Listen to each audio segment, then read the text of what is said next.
Көріседі көңілдер жібісін деп, көріседі тассын ырысын деп, көріседі көк мұзда жібісін деп, көріседі оң болсын ырысың деп.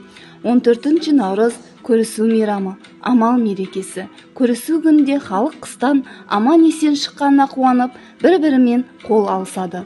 Бұл күні барлық өкпе реніш ұмытылып, кешіріледі.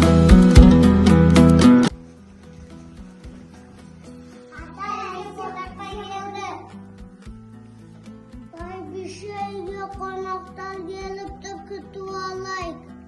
Dereydi.